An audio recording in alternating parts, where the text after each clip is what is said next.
You have now arrived at Stadium and Gale. Snap, the kick, it's been blocked again! Oh my! It's been blocked again! He's going to heave one deep down the field. It's going to be to the goal line. It's going to be gone! It's a touchdown! And the Gators have won the game! Tyreek Cleveland! Oh my! I can't believe what I just saw! Dropping back to throw. Thompson fires the ball over the middle. It's Dory! It's Dory! Got a touchdown! Dory's got a touchdown! Oh man! Dory's got a touchdown! Hands it off to Harvin. He comes back. Say goodbye. Ahmad Black, in his final game as a Gator, takes it all the way home and sends Urban out a winner. You have now arrived at Stadium and Gale.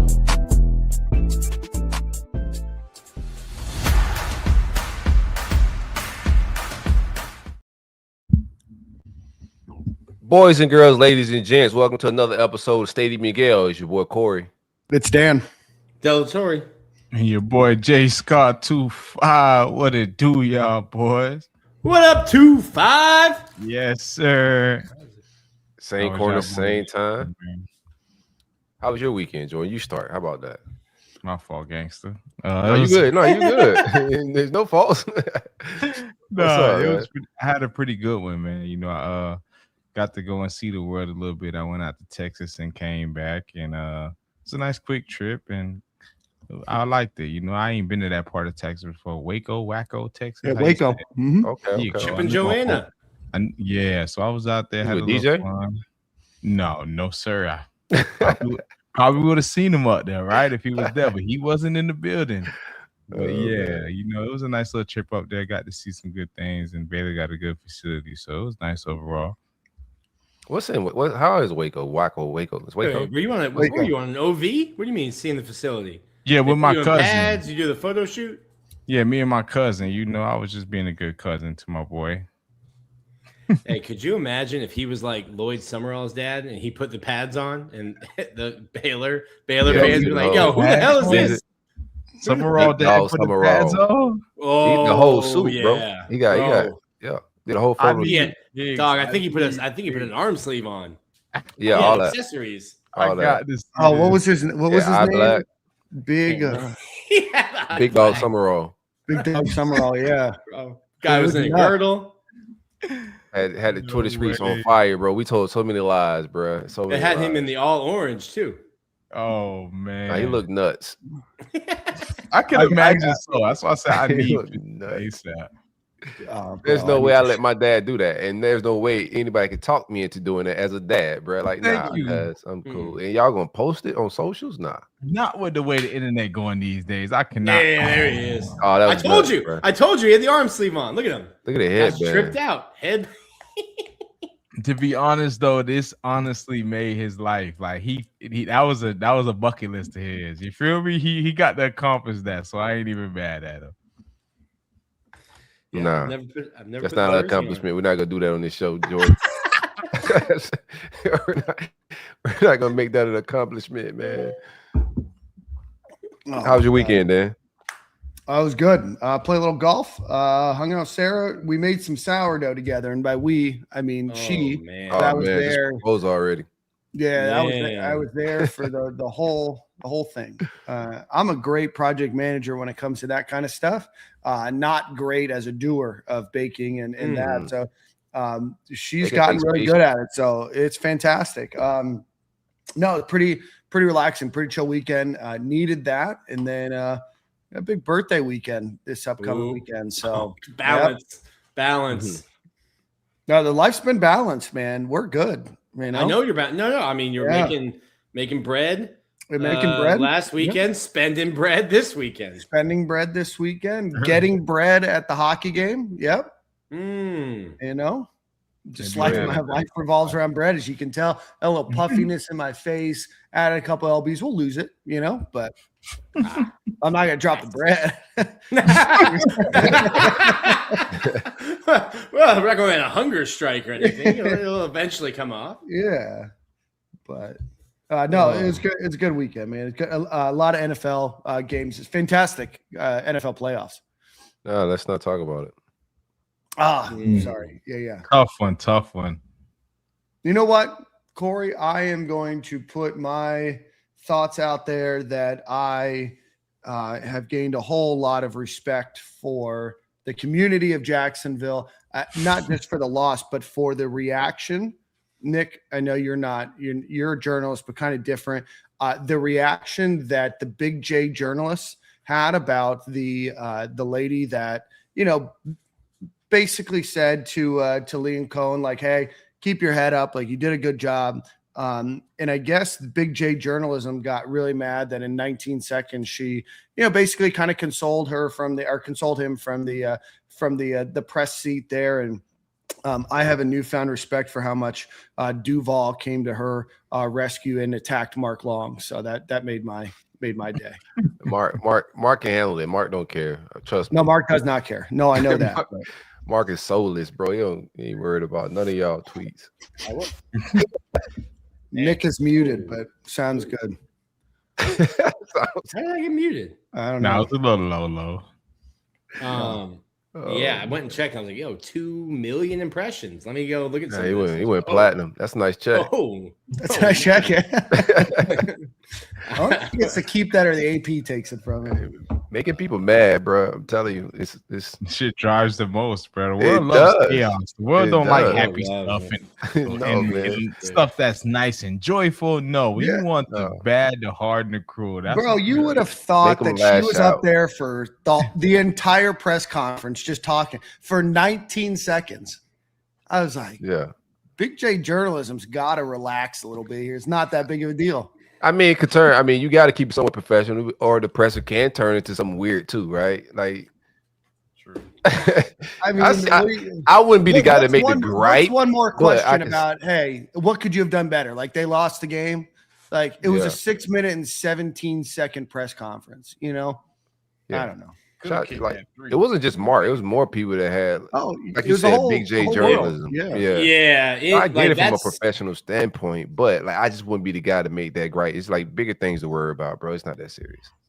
Yeah, I've had those moments. I'm sure a lot of journalists have had those moments, and I've just waited till after the press conference to do it one-on-one. It was a nice, wholesome moment. Like, the first time I watched it, I was like, oh man, Liam Cohen looks like he's about to cry. Oh yeah, he's about to shed a tear. He held it back. But I also, if he would have cried, I had to fire him though. You can't be crying. Listen. Shout out to we had a good season though, man. I thought we could make a run this year. Just having playoff experience, it just goes a long way. So Buffalo Bills, they won, better team. I thought we left some points on the field, et cetera, et cetera. But next year we back in action, bro. Reload. You guys got a good team. I'll give you that. Much better than my team. I was in that building during training camp, and I can honestly tell you, I don't even think Liam Cohen thought they was winning more double-digit games this year. You know what I'm saying? I remember him even saying, hey, I want to slowly, gradually get this thing rolling. I don't even want to spark off and do this. And it's crazy he said that, and they sparked off and did this, but now the expectation is so high. Now, he's a good coach. Yeah, now if you win 10 games, people kind of mad at you. You know what I'm saying?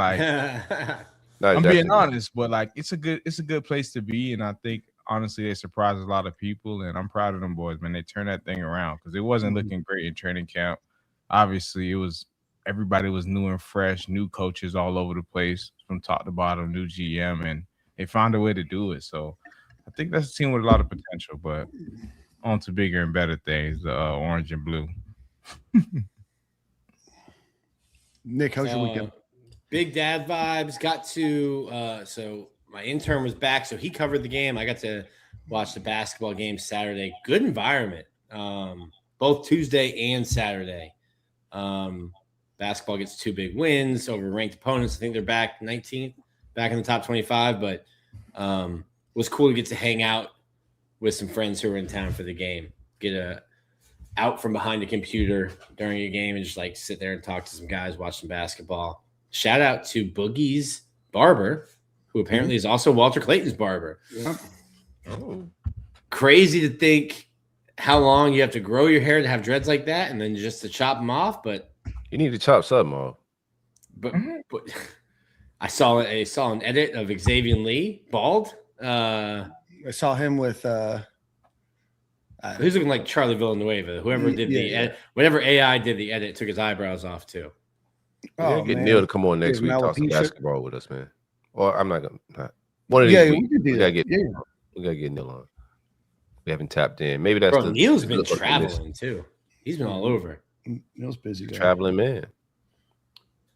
He's a businessman. Corey, how's your weekend?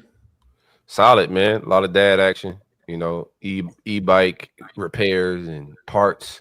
Just running around, just doing, young boy shenanigans, man. Training a little bit. My son just hanging out, bro. Just dad things. January weather is great. Oh, I went to a soft opening of Kitchens and Cocktails. A franchise from like Dallas. They got one in Memphis, Atlanta, Charlotte. A few of those places. Good food. It's like soul food, cuisine, but like high end. So they're in Wynwood down in Miami. Dope vibes. So I went down there with a couple cats that from the Flow Factory side of things and hung out down there. That was a good vibe. So that's it. Just dad activities. Yeah, it was cool. I like the outfit you had on too. Thanks, bro. Yeah, thanks, man. Sometimes you gotta put on the jacket, bro. They said, put on a blazer. So I said, okay, cool. I think I got one or two. It looked like an HKA jacket. Hong Kong Andy. Hong Kong Andy. No, it wasn't Hong Kong Andy. It was Nordstrom. Oh. I don't have a Hong Kong Andy. I like the swag. It fit the occasion. It was clean.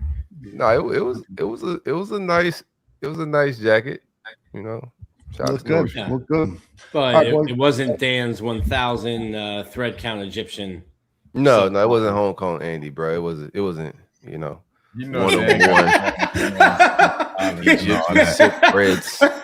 Dan's fed up. Dan's not even fighting back anymore. It's just shaking his head. Just ridiculous. It's not even Egyptian cotton. I don't even know if Egyptian China. Yeah. No, it's from Italy. Anyway, Corey, let's get us a Brunt ad read and let's get us started. One time for the great folks at Brunt Insurance and Financial Services. Anything you need insured from the Panhandle to the Keys, my man Greg is the best of the best and can save you money. Visit him at bruntinsurance.com or give him a call at 589-2204. Big coverage, big policies, life insurance, auto insurance, home insurance, anything with wheels, motorcycles. Boats don't have wheels, but he can insure your boat in the trailer. Give him a call, like I said, 954-589-2204 or visit bruntinsurance.com. Greg, what it do, baby? And then one time for our friends over at the Dykus Burke and Lewis Law Group. If you're dealing with anything related to your insurance company, give them a call. They used to work on the side of the insurance companies, but now they work for you. So whether a issue with your roof, flood, stormwater, whatever it might be, this is a good number to save, good website to just keep in your bookmarks. Should that opportunity come up and you need somebody to help you fight against those pesky insurance companies, give them a look at Dykus, D-I-C-U-S, BurkeLaw.com, or give them a call. Damn it, Dan. Why don't you have the phone number? You know what I mean? Amateur hour, bro. Yeah, it is. Give them a call, 855-652-1377, 855-652-1377. They represent all of the state of Florida. So again, that's the Dykus Burke and Lewis Law Group. You can visit them at dykusburkelaw.com. All right. So if you're watching on YouTube, please hit the like button. Please hit the subscribe button. If you're watching on X, the Everything app, if you could just hit the reshare button, that would be great for us. A lot has happened since last week. And as always, we're going to do this in chronological order. You guys good with that? Chat? Chronological order? You know they're not, but go ahead anyway. Chat. Well, Nick, we're also going to have Rod Johnson, we think, on the show at around 8:00 today. So I almost forgot. Like, we on here just chilling, like we ain't got a guest coming on here, man. We got a lot to talk about here. All right. So on Tuesday last week, Florida announced Brandon Harris, Marcus Davis, Trent McKnight, and Greg Gasparotto into their roles. So we'll move from that to the Gators grabbed Emmanuel Abadajo from Jacksonville State. He was looking at Florida, Texas A&M, a number of other schools. 6'7", 295 pounds, 27 solo tackles, 4.5 sacks, and 2 forced fumbles last year. Originally from Manchester, I believe, England, and still relatively new to the sport of football. So huge upside, huge potential. A guy that was being courted by, I believe, Oregon, Texas, Texas A&M, Florida, probably a number of other schools there. So huge get for the Florida Gators, I think, on the defensive line. So any thoughts on Emmanuel Abadajo? We'll just go. Yeah, big kid. You know, size, a humongous kid. When you look at the pictures don't even probably do it, justice when you see him in person. But a position of need. I think, that defensive line, we still got some more spots to fill. You get Burrow, he leaves out. I think he ends up at Ole Miss, but you're pretty much a replacement for him is what you bring in. So just a huge position of need. I still think we need maybe 1 or 2 more in the edge rusher as well. But good get. And you battle, like you said, top programs that spend a lot of money for him. Mm-hmm. Yeah, and he was a kid before Nick and Jordan, you chime in. I know that he's somebody that really looked at the Gator Made program that Florida had and was really impressed by that. I believe they're going to Spain soon, and being a guy originally from England, knowing folks that are in Spain, I know that was something that was intriguing to him. But beyond just the classroom, or beyond just the football field, the classroom and the things that the University of Florida and Gator Made are doing are something that were very, very important to him. Yeah, and I think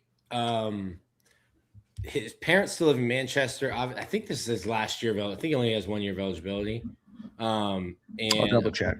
Part of the recruitment was parents being able to come and see him. And obviously Houston's a huge hub, but I think you can go direct from Manchester to Atlanta to Gainesville. And that was definitely a part of what all the schools were talking. You might even be able to do Orlando to Manchester, to be honest with you. Yeah, maybe. I remember talking to somebody and they were definitely talking about doing it from Atlanta. Because then Atlanta's a Delta hub, and that's one of the ones that you can fly in and out of Gainesville. Nick, I think he's got a couple more years. They only have listed as a sophomore. Oh. But yeah, like Corey said, I saw him when he was on his visit. He's super big, long arms, large human, large mammal. Large mammal. Right. Inside, I wonder, people have mentioned, do you slide LJ McCray? And I think he's still too, twitchy, too fast off the edge. I don't think you want to do that. Jalen Wiggins is a guy, but, if you can find another depth piece, I think you're okay inside. But, it doesn't hurt to keep adding in the portal.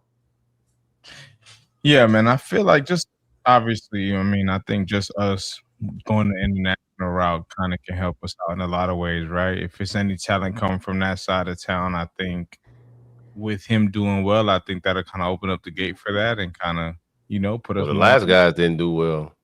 I know, but you got to give him a chance. Billy went 0 for 5 or something. Billy had a whole rock band. He brought the Beatles over here. Appreciate them opening up the new gate.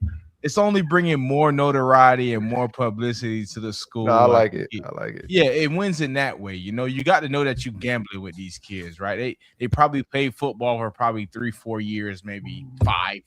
And if they are playing it, who knows how good it is on that side of town. But if we can manage to steal one freak athlete in the next how many years? I know Billy went 0 for what? I don't know at this rate, but I like just to try to kind of, expand and, make the Gator Nation better. I think that's the one thing that a lot of Gators know is that Gators are everywhere, whether it's throughout the U.S. Now we spread it internationally.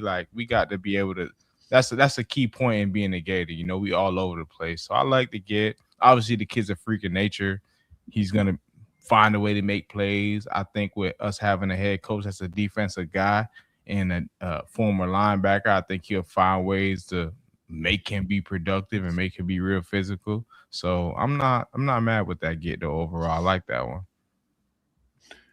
Yeah, he so I'm finding conflicting numbers. He's definitely 6'7". He's either 320 pounds or 297 pounds. Nick, this is a professional show. This is an adult show. We don't do the 7 thing here. You know what I mean? We don't do that. We don't do it here. So no, Paul's that too. But I think he's got the prototypical size, the speed. Obviously, it's going to be a jump from Jacksonville State to the University of Florida, but a guy that's wanted by a lot of major programs, a lot of major schools that have a lot of money. So you went head to head with those. You sold a vision. Gerald Chapman, obviously selling him something into what he believes he can develop in. And, I know that people that are in his circles think that he's a potential NFL player. So we will see. But definitely a good get. Visited Florida on Monday or on that Sunday before. So January 4th. The Gators also landed quarterback Aaron Philo from Georgia Tech. Again, he was the backup quarterback for most of his time there behind Haynes King, 6'2", 220 pounds, 373 passing yards, 1 touchdown, 1 interception this season. Also played sparingly this season before. Comes over with Buster Faulkner, the only quarterback so far that they've really targeted in this class. So again, the Gators had already re-signed Tramel Jones. You bring in Will Griffin. So you have a bit of a QB room. I still think that Florida could use an additional person, but we talked about this a couple weeks ago. It's going to be really hard to recruit somebody unless you're looking for a 5th, 6th year guy that's willing to kind of ride the bench. It shouldn't be hard to recruit a guy in that room. It should be. Said it right. I mean, if I'm a quarterback, I'm looking at that room like I could beat anybody in that room. From a guy, like it's some guys out there, bro. If you have the opportunity, I wouldn't be afraid to jump. I was just about to say it again. Say it louder for the people in the back. Yeah, if you had the opt to do so, which is the real problem with all of that. Yeah, I think with their strategy. Sorry, Jordan. I think with their strategy, like it kind of showed, hey, we're picking this guy, and obviously you went inside Tramel Jones, and you're like, hey, these are our 2 guys. I don't know if I fully agree with that decision. And I think that there are some good quarterbacks in the roster that have proven, or good quarterbacks in the portal that have proven themselves a little bit more. I don't know if there's enough film on Aaron Philo. He's the record holder for the state of Georgia for passing yards. So there's something there, but that is something that I have some concern about, is just handing the keys over to 2 players that have not really played much. I could be very wrong, but that's just a bit of trepidation that I have. It's just not the formula of what college football is right now. Like the formula seems to be going to get very experienced guys. As we look like even the young boys, they're struggling. Every young quarterback struggling. Arch, like all the big names, they're struggling. The guys that are really balling are 5th, 6th year dudes. Guys that's been in this thing a little while. So veteran quarterbacks just seem like the play right now, and it's not a cheap play. That's like the numbers that people were talking about. Ty Simpson, like $6.5 million that came out today. That's a steep number. But yeah, I think the formula right now is going to get the most experienced guy you can, age-wise, whatever-wise. I get it. Buckner probably feels comfortable with him because he's coming from Georgia Tech, in a similar system. But I'm just looking at the landscape, and it just don't fit the landscape. And we'll see how. I'm not confident about that room.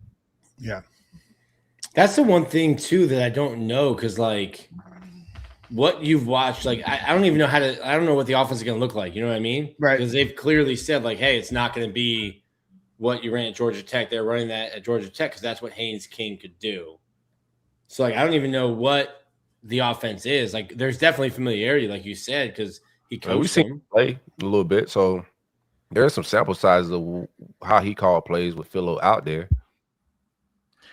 Yeah, I feel both ways about it. I feel like maybe he was brought in to kind of, because this is me talking from a player's perspective. I think a coach teaching you and a player teaching you are 2 different things. And bringing him in the room. Maybe they have some sort of faith in Tramel Jones. You know what I'm saying? Maybe they want to bring him in the room so he can show Tramel the ropes and kind of explain it to him from a player's perspective as far as like how everything goes or how the scheme is and how we run things offensively. Obviously, it may not be the same exact thing as far as what they ran at G-Tech, but I think it'll be something very similar. I mean, OC only has so much in the drawing boards. Like, it has to be something that's somewhat similar. But I think overall it's a good get. I think he can keep the quarterback room sane, and that if these quarterbacks are having trouble picking up the offensive scheme, he's a guy that's familiar with it and he can do well in it. And also he can teach other guys and make them feel comfortable throughout the process. Obviously, everybody's competing,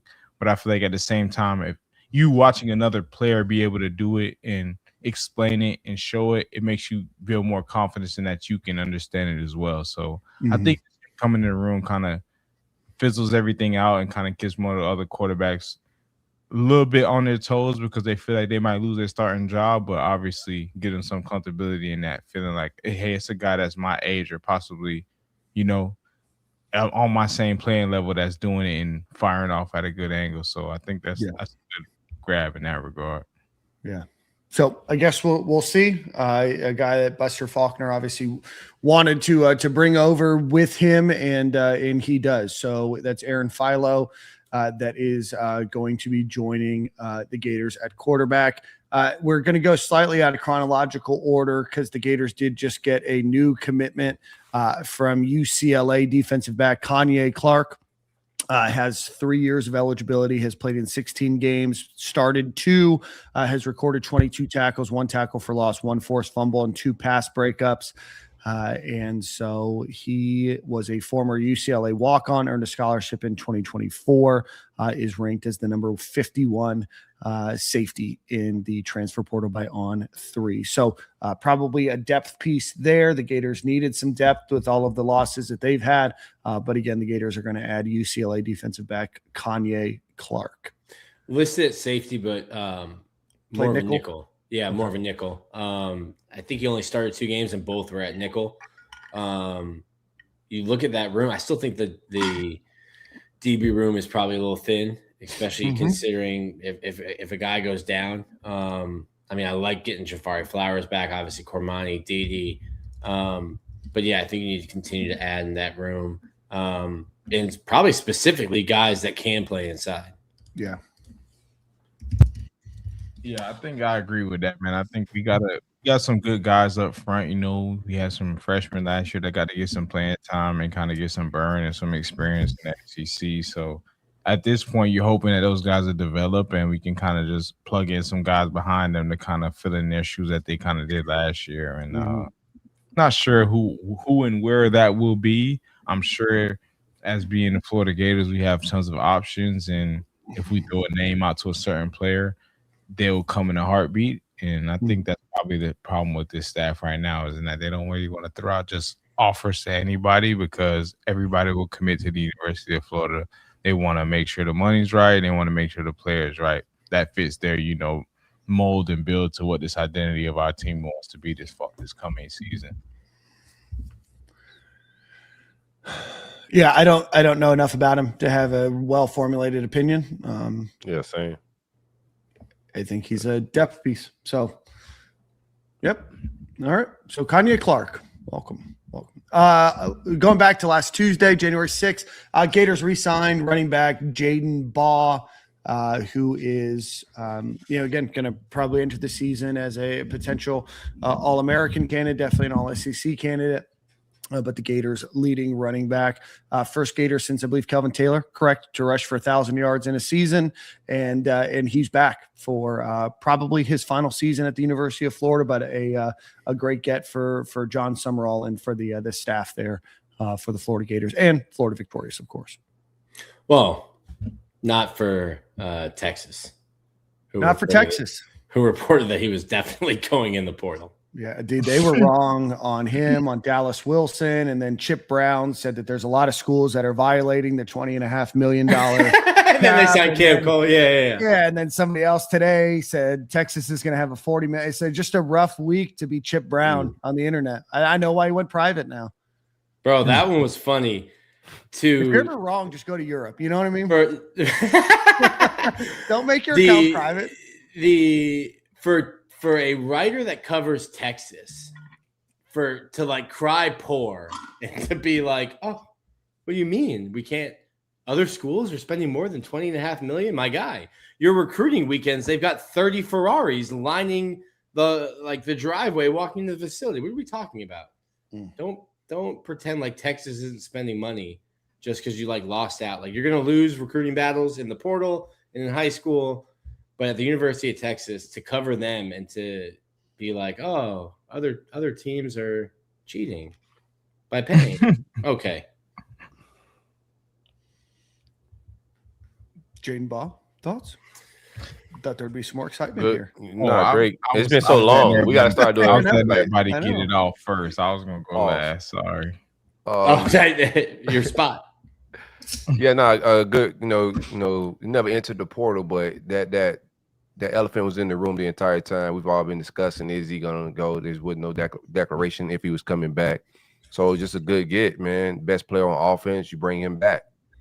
Very important. Whatever, I don't care who the coach is. A run game, a solid run game is going to be, a foundation in the SEC that you need. So just a good keep. Yeah. On top of what we all see on TV, just a good dude to have in the locker room. Good dude to have in the weight room. I remember when I was at the lifts last year. He's like somebody that when you get up to your max lifts, everyone stops working out to go watch him try to hit his PR. Relentless worker, someone that kind of brings people along with him, makes the people around him better. Great get to get him back in the locker room outside of what he does between the white lines. No, 100%. I can agree with Nick on that one. I felt like just the amount of blood, sweat, and tears that he put into his program at this point in his career, I can't imagine him doing anything less than that. You know what I'm saying? As far as bringing the next generation of Gators with them and showing them the standard, whether that's in the weight room or off the field in the film room, I think he's going to do a great job of that. And I'm not going to say I wasn't too worried because I was a little scared when he just ain't get it over with and sign early. But I kind of saw by the moves from the other running backs in the room that he wasn't going nowhere. It made no sense for you to go nowhere. You broke records here already. Not broke records, but you set records and kind of you put a name for yourself at this big program. It's not like we're a UAB, you know what I'm saying? This is the Florida Gators we're talking about. So I'm just saying from a running back perspective of him doing that and him putting his name on this school like that, I just didn't see him leaving us like that high and dry. I mean, you can go chase a championship. You saw somebody try to do that maybe 3-4 years ago with ETN. Try to go chase a championship, you didn't get it, and you regret not even staying a Gator because it's damn, I went to another program to go lose. I might as well should have made my stamp as a Gator because that means a lot to a lot of these players, man. I mean, I think when you're initially making that decision coming out of high school, you dream and aspire to be that next Gator great and that next great running back or whatever you want to be in that position. So I think for me, that's why I kind of felt settled in that. You got your name stamped here, man, and players are leaving out of here. I think you just stand made the most sense. So I'm definitely happy as ever for that. I was praying for it on Twitter with my little tweets that I do. And he managed to make my dreams come true, man. I was happy for that. With my little tweets that I do. Right. Do. There's a couple guys. So when we were announcing guys that were coming back, re-signing, coming back, I just wanted to give them a shout out. Not putting anyone else down, but Cam James, Cormani. There were some guys that when I did the interview with them, they were just I don't even know why we're doing this because I wasn't going anywhere. What Jordan was just talking about. And I get it. I've fought for players being able to and said hey, players need to be able to leave. Coaches can leave whenever the hell they want, and players are losing. And it's gotten to probably to some extreme where guys are moving so much, but there are still guys that bleed orange and blue. And talking to some of those guys. Carmoni playing around a little bit. He was playing around a little bit. Anybody with any information though, Carmoni was playing around a little bit. It wasn't that dry cut, bro. Well, it sounded good. It definitely sounded good, but everybody know that he was playing around a little bit. I'm glad we kept him in the fold because we need corners, and I think NFL definitely was an option for Kamani. I think he needed to come back, but also I don't think like him moving around for a check would have been just smart. I think like development is very key for him at this point, right? Going to another program right now, getting into a new defense, you don't know the depth chart.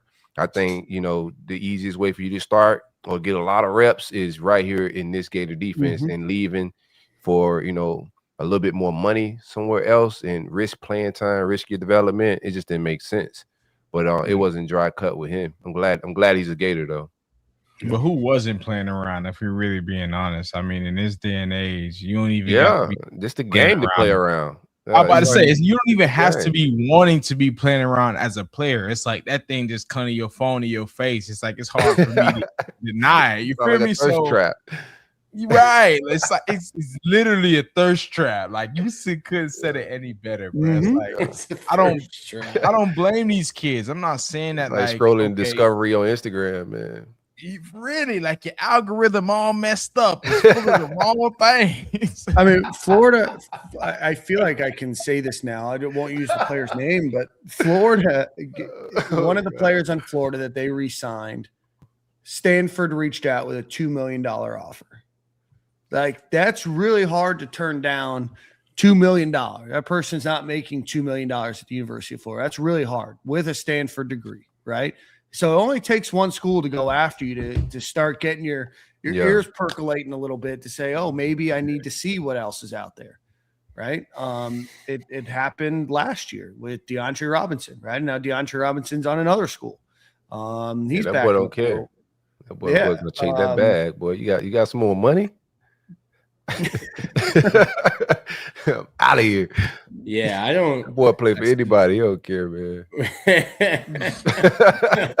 He's gonna be in the UFL. Be like, yo, the check was good. Ace Wood, Birmingham Iron Pigs. Ace Wood, appreciate you. Super Tech. He wants your. Send me your address, Ace. I owe you a hoodie, man. Forget it, man. Send me your address, bro. I'll send you one out, man. On me, man. Love. That is something too to go, not to derail us too far, but like no, you can, because I think there's something like listen, like there's no arguing what Corey said about like the proof is in the pudding. Like Diego, not Diego. Oh, Diego Pavia had a great season. I think he's 27 years old. Fernando Mendoza, the Heisman winner, is in his 5th year. Miami went spent a bag on Carson Beck. So like you've got 2 senior portal quarterbacks playing next week in the national championship, but like super how much seniors. Like super super they say Malachi Tony was 11 years old when Carson Beck was a freshman. That's crazy, and they're right. That's crazy. That's there crazy. was somebody on Oregon that was catching passes from Trevor Lawrence in college. That's yes, yeah. Number 7 on Oregon, because I think he went from like Clemson to Bama to Oregon or something like that. These boys don't want to go pro. That used to be the dream. Now the dream is to stay in college. I think. Well, I mean, if you're going to guarantee me $1 million and I'm a 5th round draft pick, that $1 million is not. Look at Trinidad. Trinidad is fighting to stay in this. They're like, bro, you could go first round. Like he's like, no.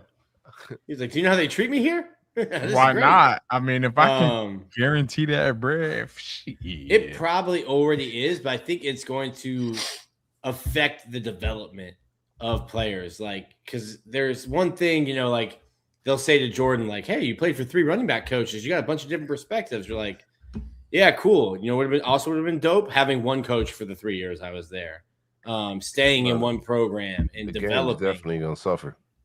Yeah, and like at what point I think it won't like until the NFL starts like having their production the NFL product declines. When the NFL product declines, then it'll be like, all right, hey, we got to get college, we got to fix college. But yeah, like is Diego not 27? He might be 27.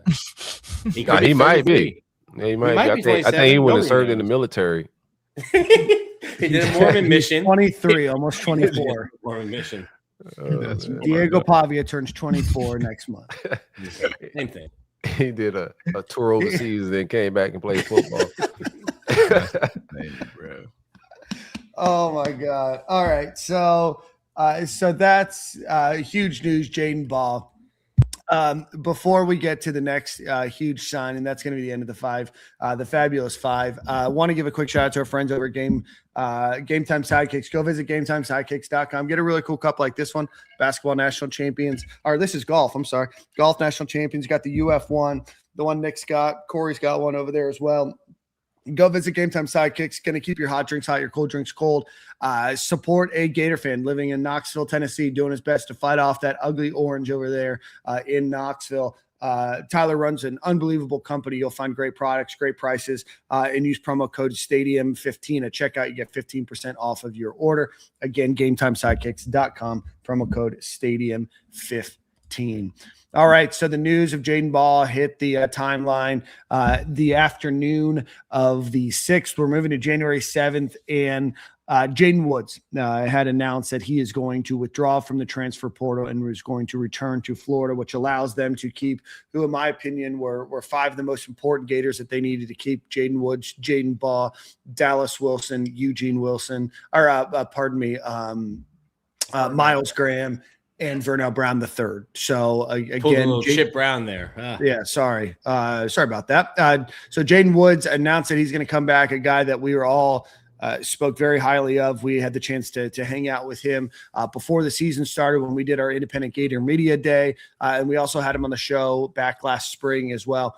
A guy that came in, made an impact, started a couple games towards the end of the season as well, but a huge get for the Gators and getting Jaden Woods back, because I think we all think that he's a potential All-American. Bro, shout out to Derek Wingo. I remember talking to Wingo when he hit the portal. And Wingo was like, I was like, man, you're not very popular in Gator Twitter right now. He goes, I don't even know how they know that I'm representing him. I'm like, they found out. It gets out quick, man. Every Gator that's Rosenhaus is Wingo. It's like kind of the given at this point. But yeah, here's a gripe. Florida gets dinged in their portal rankings on 3247. For Wingo leaving, or Wingo, for Woods going in the portal, and then they get no points back when he withdraws. Yeah. Unserious operation over there. Even though he took visits, even though there were 2 offers. Well, do they still deduct points because he's not in the portal anymore? I believe so. Oh wow! I was just talking to my guy That Zach. seems stupid, but what do I know? I was just talking to Zach. It's not my operation anymore. Very good. But this is a kid who, like you mentioned it a little bit, like great head on his shoulders, about his business, and I think like this is an all SEC, all American type of talent if he stays healthy and continues to progress. So it's a huge get to get him back in Gainesville. Best player on the defense. You retain the best player on the offense, best player on the defense is Jaden Woods. And just a must get considering like what we've done, with pass rushes. And we just haven't gotten to the pass rush to the quarterback well in a long time. Mm-hmm. I'm excited to see what his career does, in his sophomore year. If he makes that jump, it could be scary. But it's been a very long time since we had a pass rusher that caused a lot of fear off the edge. So hopefully he can bring that type of fear to offenses, again. But definitely the best player on the defense. I think we need to get another edge rusher behind him for sure. Mm-hmm.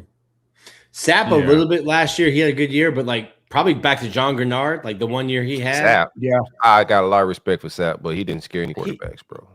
Yeah, I think he had like 6 sacks last year, 5.5, 6 last year. It ain't just 2 years ago. Like 2 years ago. A lot of time Fowler, like his sack number didn't even go crazy, but that's true. Fowler was a menace. Fowler was disgusting.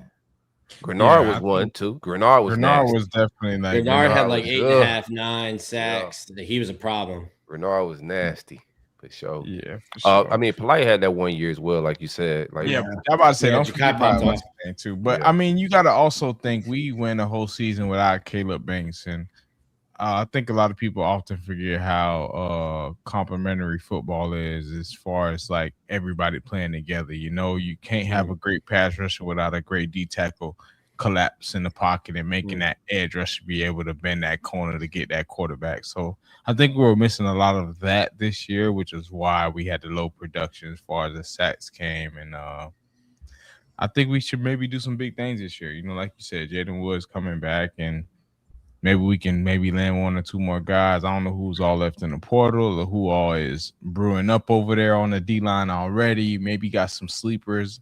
I'm never too shunned from that one as far as us being able to develop a sack guy or develop a good defensive line. We got a great defensive line coach. So I wouldn't be surprised if we go crazy next year, just like that. Jeremy. Exactly. I won't be surprised.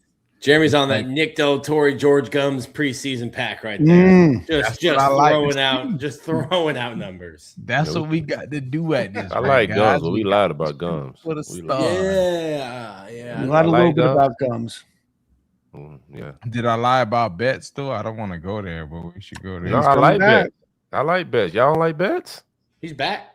I like him. I'm not saying I don't like him. You lied in a bad way. Yeah. I lied. What happened this year? Did I miss something? You didn't like him this year? I thought he was effective this year from his snaps. I liked him just as much as you like Sapp. Jordan's going Old Testament right now. Eye for an eye, tooth for a tooth. I like what you did there. I like what you did. Right. I said that. We don't see sassy Jordan all that often. So. I mean, man, he proved that's a valid Dan and Nick point. sass right there. I see what you're saying. I can see why you say that. Right. I got high expectations for that Florida D-line. So when I'm talking about ish, y'all boys don't feel like I'm coming at you as a personal player. I just seen great defensive linemen in my time, before my time, and etc. So I expect when you come here, you keep that same standard. I'm sorry. The thing is, like, just watching college football in the playoffs, like, this is a line of scrimmage league, right? Like, it's some real lines of scrimmages that are doing some gangster things, bro, and we are not. What we saw last year is just not that, bro. So I like, and offensive line is rough because there's not a lot of bodies, you know, in the portal to like fix that problem. So yeah, you really can't. I don't know, man. Like, just watching, you know, playoff football, that was my biggest thing, right? Like, violence has got to be going on and people moving. You know, a lot of size, a lot of strength, and our guys gonna have to make a jump for sure. Like Brandon Beck, who's my other guys? Because we got some guys now. Like, don't get me wrong, but they're gonna have to make a serious jump in, you know. Kofi, sorry. Because who replacing Caleb Banks? Like, Caleb Banks is going now. Like, who at defensive tackle has that type of you've interior presence? So I think Jamari, Brendan Bett, then you get, you know, the younger guys, Bachu and McLeod. I like McLeod.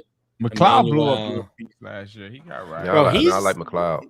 He's a little bit of a crash out, which I think you need. He got a little glare in his eye. I feel like you have to be a crash out to play that role. Yeah, you need a guy who you're like, okay, if like McLeod's probably the alpha in that room right there with interior defense alignment.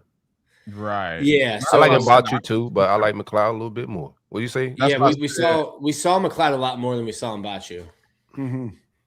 That's why I said I won't be surprised on a sleeper. Like, don't be surprised next year a dude comes and make a huge jump from a B- to an A-. You know what I'm saying? Like, it can get there real quick with just obviously the coach that's there and developing these guys and just the tradition of Florida being able to breed great defensive linemen. So I think we do for one. We long overdue for one, especially with the all the stuff we took this year with losing Caleb Banks and the D-line just looking the way it was looking. We managed to fight through. The defense looked great overall, but I think it would have been top 5 if that D-line was all healthy.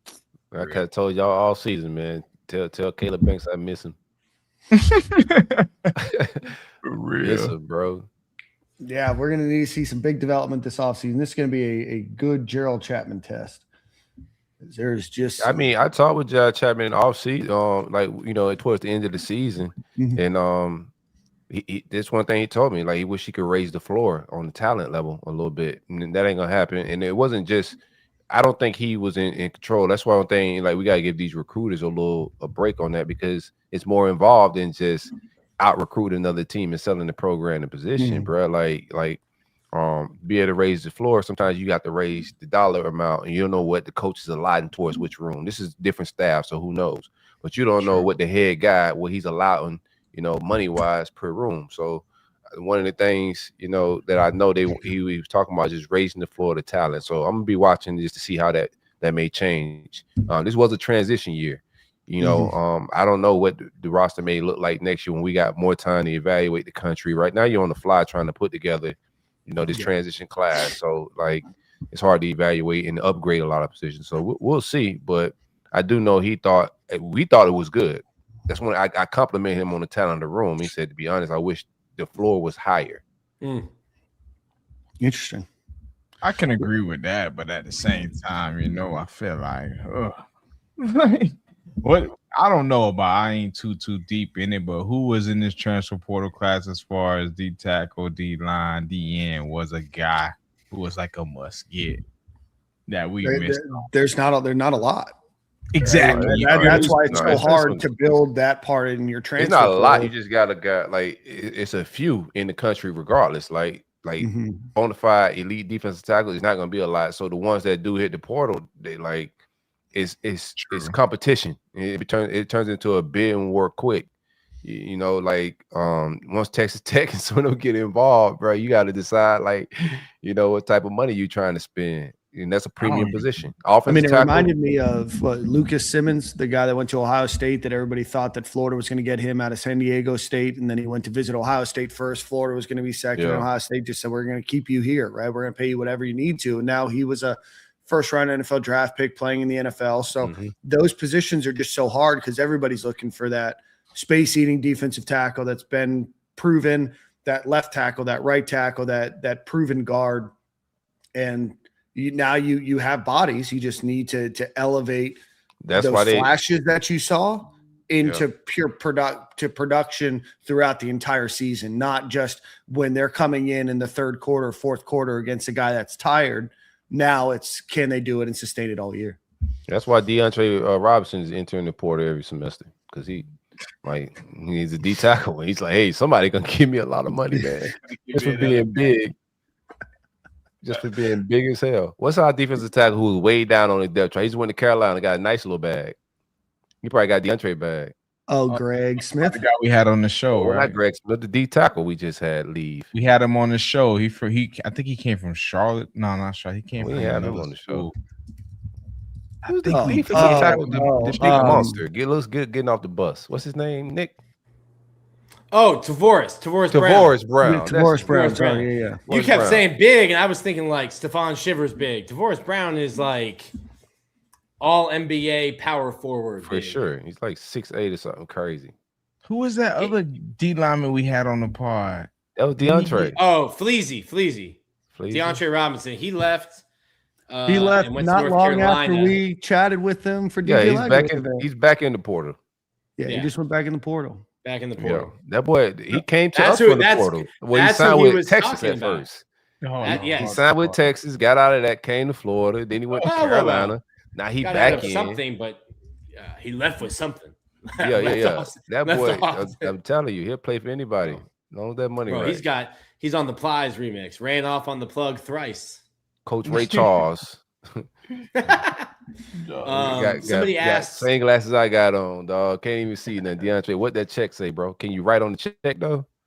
Can you see that somebody asked about Stephon Shivers. So I looked him up. He played at Tennessee State. Is on 3, does not list him as in the portal. So don't know what's going on, but he played last year. 30 tackles at a sack and a half. D tackle? Stephon Shivers. 30, that's actually pretty impressive. That is. I don't think he should be playing at Tennessee State. I can't imagine what the offensive linemen at Tennessee State think when a 6'4", 400-pound nose tackle is lining up against them. Probably just like, he's can I get out of his way? HBCUs, man. Can I get out of his way quickly? So Shivers was gonna be a guy. He just got into some shenanigans. That's how life be sometimes. I was looking back when we did the DJ Lagway event because it reminded me of us talking to DeAndre Robinson. And at the DJ Lagway event, so far DJ Lagway, DeBron Hampton, and DeAndre Robinson have transferred. only Tank Hawkins and Rod Kearney are still here. Tank's gone. Oh, yeah, that's right. Tank's gone. So 4 out of the 5. Hey, Tank that watched. Rod's holding on. Rod's holding on. That's man. I think Rod's gonna be a starter next year. Yeah, different game now, boys. Different game now. It was a lot of fun. I forgot about that. That was one of the most legendary responses to who has the best hands on the team. Oh yeah, that's when he was. That wasn't at the Lagway event, but he was like sitting back in his chair, dreads in his face, golds in, and just like giggled and goes, "Me?" And we were like, "Yeah, probably." With that answer, not gonna debate you. Sure. All right now. Sure. It was like, who has the best hands? Me. Okay. Next question. All right. What a guy. So on January 7th, the Gators also added Cam Dooley, Elijah Owens, and Micah Mays. So Cam Dooley from Kentucky, 6'2", 203 pounds, 4-star in the transfer portal, 20 solo tackles, 1 forced fumble, 1 interception, 32 total tackles, 20 solo tackles there. Cam Dooley was a guy that once he entered the portal, the Gators thought that they were probably the favorites for. He is going to join a couple of his old staff guys from Kentucky at UF. So what do you guys think of him? I think we won the Jordan Castell trade. Yeah. 6'2", 203. I completely agree. I think he's a guy that can, come in and make an impact for us off the rip. I don't know if he'll be a starter. I'm not the coach. I think if he was able to get the opportunity, he will be that guy. And I love Jordan Castell just because he's a Jordan, but y'all Jordans got to stick together, bro. Yeah, we got to stick together, bro. Jordan on Jordan kind. You feel me? I love you, brother. If you hear this, or if you ever see this come across your page, you feel the same about Bill Belichick's 23-year-old girlfriend. Her name is Jordan. See, now we getting into a whole different look. She does adult cheerleading. Yeah, I'll support those Jordans, just dudes who wear helmets and cleats. And real quick before you go, Corey, too, like Jordan was talking about the familiarity, and it's his DC from Kentucky and his position coach, same Kentucky. So like that's a guy that's coming in and like a coach on the field, knows the defense already. It's gonna be a general lot that you're gonna be directing everybody on what to do and how they like it. I like that. Yeah, I think this staff is definitely doing. It doesn't pop off on us and we just got a Texas Tech guy or Ohio State guy or all of that crap that we looking for as fans. You know what I'm saying? I get it, but I think they're making smart moves in that. We're going to have guys who can teach the system and know the system and be able to be comfortable in playing in the system. Because I think even through spring, you want to see guys be able to replicate it. You don't want to see, hey, coach, we just watched an hour and a half of film or an hour of film on how you want us to do it. But I want to see a guy that can go out there and do that on the field and show you with your own eyes on what the coaches want and what the coaches need from you. And I think the staff has done a great job of doing that as far as bringing those kind of guys in. Yeah, I think he's good. Like, he's a Kentucky guy, and, PFF, decent PFF grades, etc. And I think he's only like one of two of the guys that's in like 247 and on threes, like top 100. So, yeah, I like to go by like the metrics of the recruiting services because they work out, right? You look at the playoffs and how the transfer portal was rated last year, like it checked out. So he's one of those 2 top 100 guys, him and Singleton. So I have no qualms. He got good stats, rated high from a familiar. He understands the defense. I expect him to be a starter and contribute and be effective. Absolutely. Yeah, and Jordan, I think that he is probably slated to be your starting safety there. Gators grab Elijah Owens from Mississippi Gulf Coast Community College, 65 tackles, 1 interception in 2025. So he'll have, I would imagine, 3 years to play. 2 there. Don't know a lot about Elijah Owens. Looks like a bit of a depth piece, 6'3", 210 pounds. Maybe a 1 year in the system, maybe next year. Year after this to maybe get some significant playing time. Yeah, depth developmental. Yeah. Peace. And then wide receiver. I think that one also too. I think before he went to community college, I think that he was already on like Kentucky's radar. I think like Kentucky was recruiting him, so I think that was just like familiarity with like they'd already done the evaluation like in high school too. Yeah, you don't see a lot of community college guys anymore. I know Jacoby Jackson's a community college guy, but back in the day, you used to get 2, 3, 4 in a class. Bro, you remember it? It was that was dying, bro. Yeah, it was that damn math credit. We'd have like that JUCO guy lined up, and all of a sudden, like, wait, why is he at Georgia? Oh, it's a math credit. Couldn't get in. Yeah, as a former JUCO guy, JUCO is dying. Yeah, like, transfer report is killing it. Yeah, really.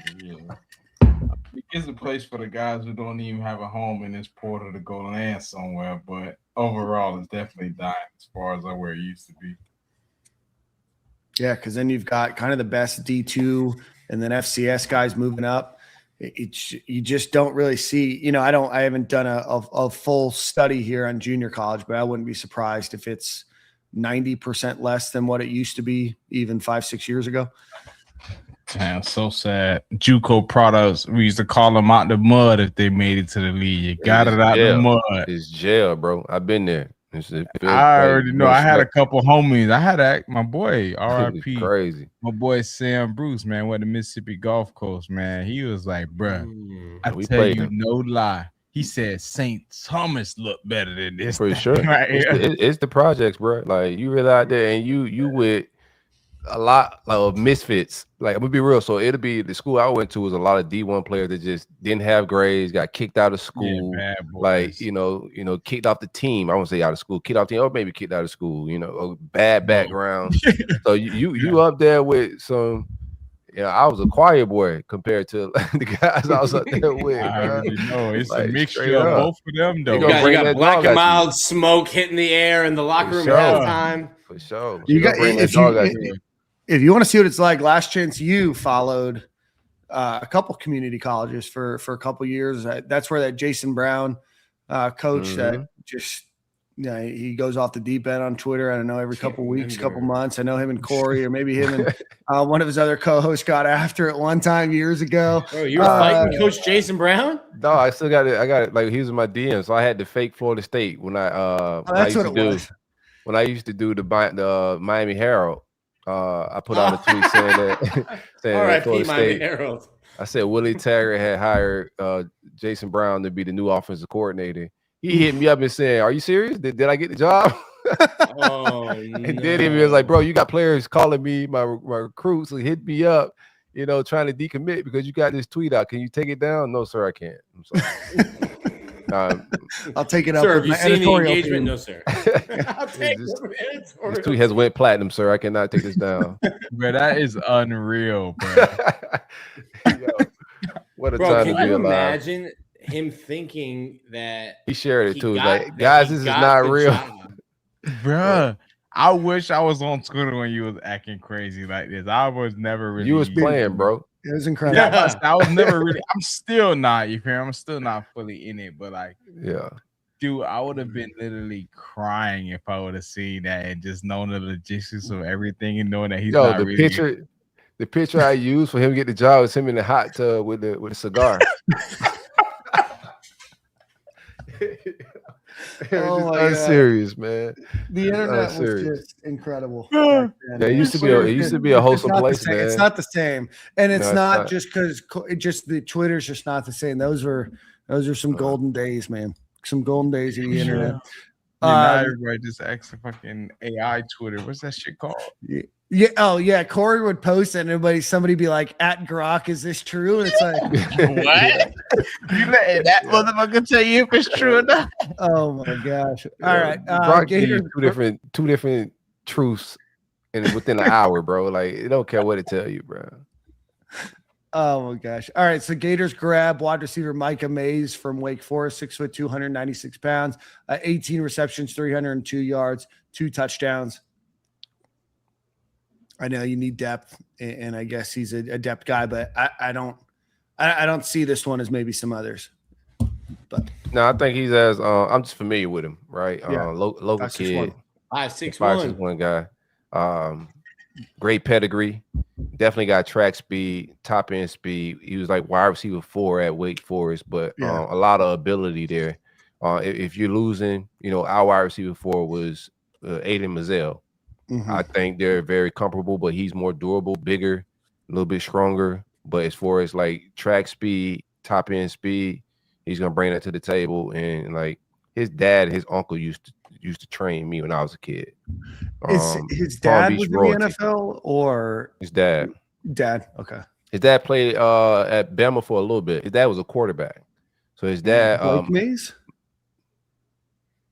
No, not Blake Mays. Michael Mays. He didn't. His dad. No. Is his dad Blake Mays? Oh no. No, it's Michael Mays. I'm confused. Never mind. Sorry. Yeah. But does he have return history at all? Yeah, I don't know if he did at Wake, but he did in high school. He's a playmaker around here. More of a basketball kid early on, but now he's definitely always played track. Dad played football, but he's a playmaker. I think he's gonna play. I don't think he's coming in. I think he's gonna challenge to for a starting role. I said that when I seen his name pop, not just because he's from 5'6". Like I'm not gonna hype everything that come out of Palm Beach, but like I got tweets watching him during the season, like watching him at Wake Forest, because I forgot that he had even committed there. And then I'm watching him play against Florida State and some of these teams, and you can see the ability there. They often stunk. That's just what it was. They didn't have good quarterback play, but whoever radar he popped up on, they know something. Like as you can see, I don't know who's on the wide receiver room recruiting. They know something. Like they ain't out there guessing and just throwing nothing. Like we have Ferraris and they re-up on Ferraris in the wide receiver room for sure. Thank you. I was gonna second that with Corey, man, because I saw the name come by and I kind of, I'm in Palm Beach now, so I kind of did my little homework and got to ask around of my Palm Beach guys, and I kind of got the same story that Corey kind of got. So now, like, he's a great athlete, phenomenal skill. He just never really had the opportunity to be on this stage, and I think now him having the opportunity to be on this stage, he'll show you that he belonged here. I'm not gonna go in there. I don't know the kid. This is just for me asking Tweedledee, and you know what I'm saying, just trying to hear about him. And now that he's a Gator, but I think the kid is a great dude. He has phenomenal speed, and I think this is like just Corey said, hit it on the head. This is our Aiden Mazzell, and this is somebody that can kind of fill that spot of us losing him, and probably a little bit more, just because he's fighting for a little bit more. He know he's from Palm Beach, and I'm over here playing for the Gators. There's a lot of dudes, all parts of Florida want to play for the Gators. Y'all can name all. I don't care if Miami in the championship right now. You want to be a Gator if you was ever born and raised in Florida or played football in Florida, regardless. So I think he's going to be playing with a little bit of chip on his shoulder, just knowing that he has this opportunity to kind of overcome and be this guy for the Florida Gators. He's a dude. Yeah, I don't think he returned kicks, by the way. You had to retool that room because you lose Trey, you lose – I'm going to miss someone. You lose Trey, you lose Mizell, Tank, DeBron Hampton. Oh, Nation. We lost some guys too, man. Like, we lost. And you only signed one, maybe two in this class. 1.5. Three. Marquez, Davion Gross, who I think is nasty. Oh, sorry, two, and then the third, Justin Williams. Who's, that's the half that Jordan and I were talking about. Yeah. Why is he? He's an athlete. Well, because I know that they're recruiting him at wide receiver. He's played running back. He's played a bunch of other things, and I think it's wide receiver, but. Yeah, I think he's wide receiver, but I'm with you. Yeah, but like get VB back, you get Dallas back. Oh, I saw Dallas. Something's going on, Jordan. Everyone's chopping the dreads off. Dallas cut his off. Whoa. Jordan speaking to them boys, man. Linebacker Miles Johnson. I just saw him today. He shaved his off. I said, when was the last time you got a Miles cut the dreads? Not Graham, not Miles Graham, Miles Johnson. 44. Oh, okay. I was about to say, whoa. 44. I'll take I asked that, him the last time he cut his hair. He said freshman Brandon year Spikes of high cut his school or dread. 8th grade. Yeah, I saw that. But yeah, that I cut my dreads too. Same. Never had him. Same. Always wanted him. Always made my player in Madden with him, but my son has never had a haircut, bro. Like, just never had. Nah, like a low haircut. He's never had his hair. He's always had hair like mohawk, like lowest he's went, but he just never had a fade or just a regular haircut. So I know that I told him like, look at his future. Like it's coming. It's coming. Hey, enjoy it. Enjoy it while you have it, son. I know that I'm getting old because I asked Miles Johnson. I was like, when was the last time you got a haircut? He was like, oh, well, I used to always get a lineup. He goes, that's when they do that. I'm like, buddy, please. I know I'm gray, but I know what a lineup is. Come on. He was about to explain a lineup. Explain a lineup is like these kids think a lineup's new. Like that's tough. They either think you like a lineup's new or they think white people don't get lineups. Back in the day, I used to get lineups at the Puerto Rican Dominican barbershop. My guy, we were like, the tape. I'll find an old picture. I'll send it to you guys. Hey, them Dominicans do know how to cut, though. I got to that's the best barbershops, bro. Like, you kidding me? My whole life going to Spanish barbershops, not knowing a damn thing they're saying in there. Because they were talking about you. Probably. Them boys mean with the razor, man. No, they didn't do anything. But anyway, so that I guess we can get back into it because you got one more receiver to announce. But we got a lot still to go here. Then on Thursday, the Gators added linebacker Carter Milliron from Louisiana and running back Landon Montgomery. I would imagine that you guys don't have a ton of thoughts on Carter Milliron other than the Gators needed a long snapper, and he played 14 games back in 2024. I don't think he played much or any in 2025. But the Gators did land running back Landon Montgomery, running back from East Carolina, 5'11", 197, 156 rushes, 742 yards, and 7 touchdowns to complement that room. Gators lost, 3 running backs to the transfer portal. So you needed to replenish, and this is the first of 2 additions beyond Jaden Ball. I'm gonna let y'all take off first if y'all want to. If y'all go no, you the running back, bro. I'm waiting on you, dog. Okay, we can't save the best for last. We got to get straight to the expert. No. I like that. Nah, Corey tripping. I like him too. Too. I like that get. I think that's a good complementary piece to Ball's game. I mean, obviously at this point we all on the Ball train and that he needs to get 20 whatever plus carries a game. I'm on board with that. I'm on that same shit. But I think this is the kind of guy who can spell you and come in on the third down and make an explosive play. And he has that big play. And I think that's just an overall good get from my perspective on watching him at ECU. You know, I feel like he can come in. I don't know what the offense looks like. Obviously, we watched some tape on the G-Tech offense last year, how they got some gadget plays and you know, everything can go around. So I think he'll have a big role in this offense. Not huge as Balls, but a lot more than we think of him just being a guy who's around the bench all day and just watching Ball take all the shine. I think he'll be able to make some plays for us this year. Originally started his career at Penn State. He old. Like, get the old guys. So I like the old running backs. The other one's old too, Evan Pryor. Yeah, that's what I'm talking about. Pryor. Pryor is ancient. I mean, Oregon, Indiana, Miami, all relatively old teams. Get old guys. The staff heard Corey wrong. He was like, "Yo, you gotta get an old quarterback." They're like, "Bet we got 2 old running backs for you." I'll take old anything. Like, go get old player. Take Pop style, bro. Pop got to figure it out, bro. The oldest college football team ever. Like, go get old. It's funny because we were talking about that like 2-3 years ago in terms of baseball, and some of the smaller schools in baseball kind of flipped the script. Like the year Kentucky went to the College World Series, they had like a roster of 35 and 20 of them were either seniors or graduates. And they were just like Florida's throwing 18-year-old kids against these guys who have like child support payments and a mortgage. Give me the guys with child support payments. Both. It means more. 18-year-olds and definitely means more. It means more candles on your birthday cake. That's right. Candles. Tyreek Sapp has an elementary school kid. Listen, Jordan will drive up to Tampa if you say another thing about Tyreek Sapp. I love Tyreek Sapp. Yeah, that my boy Sapp now. He go back now. He's down there. I said something about Sapp. He came back and doubled back on my dude. Bet. He was like, "Hey, y'all know about Washington Park. Y'all know what that's at a Fort Lauderdale with Sapp. Know what that's about, man. That's my boy." Love He's that. down. I'm just telling you that he has an elementary school kid. It's an actual factual. Oh She's yeah, adorable. for sure. And it meant more. It did mean more. Now he's going to go to the NFL. That boy was crying in pep talks, bro. Like only a daughter do that to you. Only a daughter like bringing that side. Mm. Yeah. I hope one day I'll feel that. That's facts.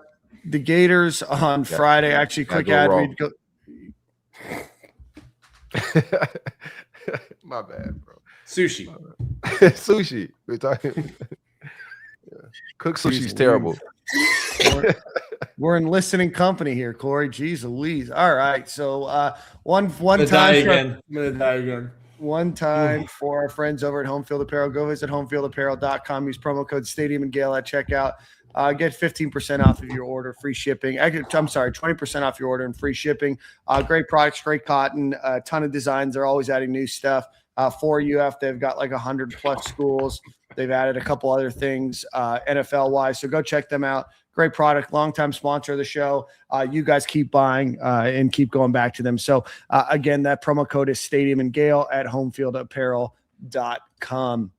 Hey, Miami needs more podcasts. Your guy, this has to be one of your guys. Yeah, Corey. Black Raider Steel. No, he's He's been a long been time supporter. He always Some hits people the love like me, button. man. I don't even talk trash about Miami anymore. They still they want to hear me He's talk. just- I don't know what it is. He's The best every part Monday. is He's on the corner. We're never I don't gonna know. bring it up. He'll hit us with the super chat, but we'll Nah, man, other than I don't. that, he can just talk. I retired from talking trash to Miami fans. I had a good time. It was over the summer. Had a It good was a time. good season because I would have been talking greasy and they'd be in the national championship right now. So, what's his name? Black Raider Steel. Raider Steel. Go find like happy things to do, man. And it's still go Hoosiers, man. Big Indiana vibes. Yeah, y'all finna get blown out by Indiana anyway. So fuck you. I'm not gonna talk greasy, man, because them boys they might pull it out. Pause. They're good. They're good. I know. I'm gonna talk greasy because I'm gonna be on Twitter. Dude, they were in a dog fight with Billy Napier till the midway through the fourth quarter. That's how much talent we had. Like, yeah, we had terrible coaches, and we had that Miami team in a chokehold. If we had any bit of life, we win that game. We just ain't have no life, bro. That's like, nuts. But they ain't gonna say that's credible enough. They're gonna act like that ain't real. They're gonna act like because they had watch 2 that touchdowns game. late in the game. They're gonna be like, "Oh, we blew you out." Yeah, we watched the game. All right, on Friday, Gators added center offensive guard Harrison Moore from Georgia Tech.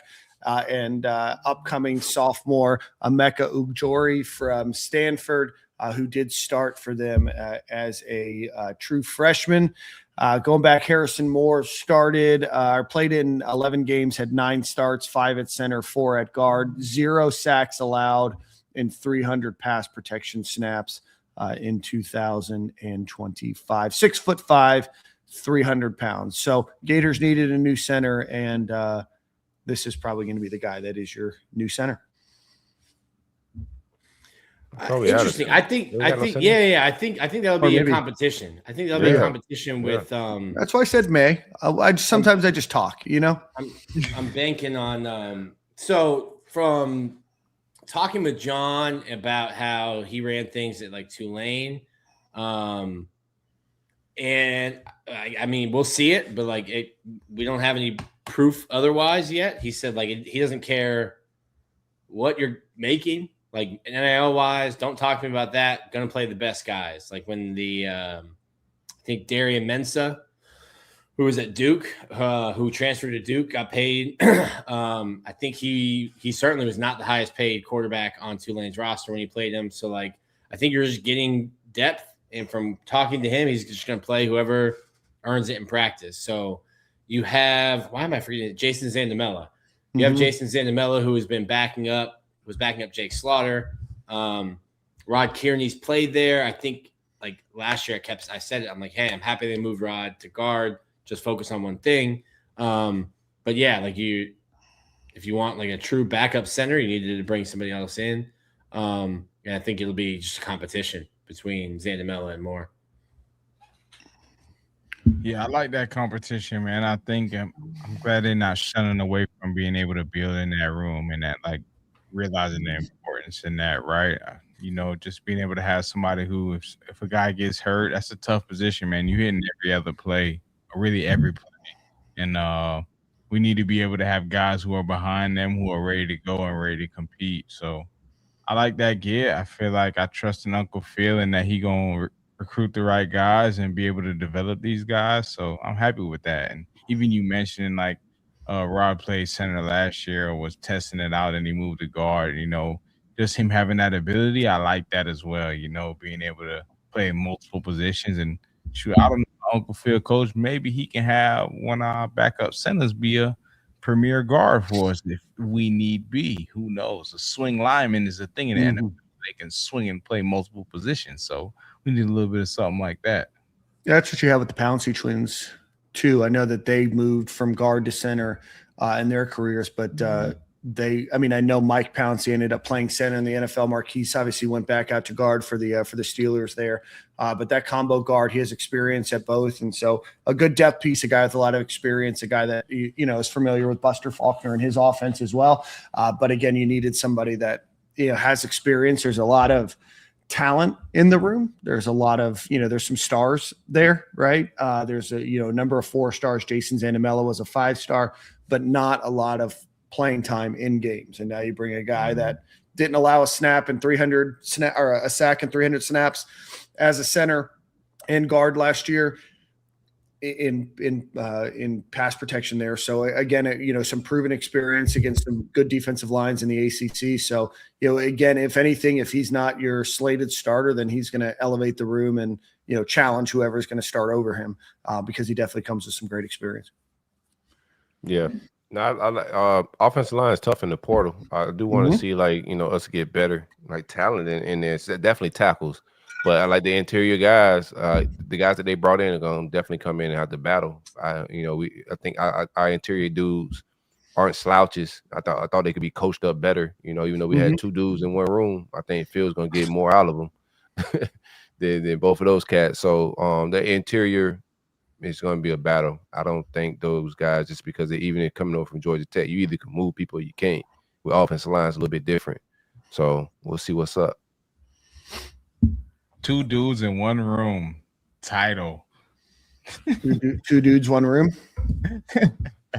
Nah, man, that sounds nuts. That'll reach a whole new demographic of people. Like literally, I appreciate you for wanting to join the show or wanting to grow the show a little bit. But 2 dudes, 1 room is going to draw, I think, some different attention than what we normally go. And you're the one wearing the tank top on the show, so yeah.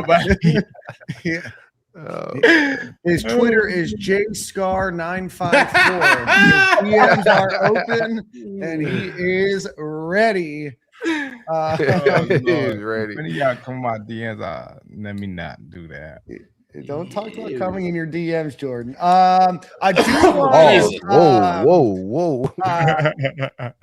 So I do want to give a quick shout out to sponsor Greg Brunt, Mayor-Turner. Greg Brunt called me back himself today. He's serious about saving money. Helped me save thousands on home insurance today and got me out of Geico, saving me $800 over 6 months. No capping my rap, man. Greg does a great job. Greg will sell you that bread. Lauren Vinoy, appreciate you. Shout out to the 904. As always, I've loved and respected the 904. With the new coaching regime, has there been any clarity on relations with independent media moving forward? I think it's just too early to tell. I think just from a vibe check, right? Yeah. I don't think John's gonna spend a lot of time trying to shut down independent media or be worried about us too much. And I think he has the personality to engage. He engages on Twitter and whatnot, right? Yeah. So he just strikes me as a personality that's gonna be. He liked the podcast too. I just seen him on a lot of podcasts, like just you know, doing this thing. So I don't think it's gonna be a thing for him. I think he got bigger fish to fry. Yeah. And I think the last coaching staff didn't quite realize what we were trying to do and trying to help them and trying to help the players. Lie for you, bro. We did. We carried water for years. Yes, bro. We lying for you. My back hurts for carrying. You push off the people that lie for you, dog. We seriously hit a lie for you to help you, bro. That's we spot the ball. We hyped it up, like nervously, like okay, we gonna spot scared it. Money don't make money. Hell yeah, boys, let's go. Yeah, we hype it. We're a hype machine, bro. Don't push us away. Gators. We were the only ones that got Billy on the pod, though. Nah, I think Dave got Gator him. Breakdown did, and I think the Gator Nation football pod, but we were the first. Not that you know, with a lot of rules. That was early. That was me. That was me pre-kids, and we were like, all right, we're doing it at 7 a.m. I was like, we had to have a pre-list questions vetted a week before the interview. I mean, we had exactly 30 minutes. All right. He almost smashed it. I'm out of here button. He might almost close the window out on us, man. I was like, let me get one more. Sorry, I'm driving through a tunnel. Bad reception. Gators grabbed Emeka Ujori, 6'5", 300 pounds, played in 10 games, 8 starts as a true freshman at Stanford. His PFF grade is probably not something that's going to excite you should you go out and look at it. But, I do think it's important to remember that Stanford is not very good and a true freshman. And I don't think the Gators expect him to necessarily come in and start next year, and you needed an offensive tackle, and you went and got one. He led the ACC in offensive guard snaps by a true freshman and was 10th in the country, only committed 2 penalties. I think he's also like very young. He played guard and but is listed as an offensive tackle. He started at right tackle, and then they moved him to right guard. So I'm not sure if there was an injury or if somebody had come back from injury, which is why he started. But I think he's very. Jeremy said to watch his tape versus Miami. He held it down. That's a serious D-line. Yeah, and I'm not criticizing him or his PFF grade. I'm just saying that people looked at that immediately like he's not good. I think that there's clarity. Yeah, I mean him being young, right? Even I think amongst freshmen, I think he was still, when you just look at just his freshman versus other freshmen, his PFF was still bad. But offensive tackle is just tough in the portal, man. Like we don't know what Phil probably sees some potential in him, but it's just a tough position. It's not a whole lot of them out there, bro. That's kind of you got to trust. That's kind of where I'm at. I don't got to trust. I'm just going to wait. No.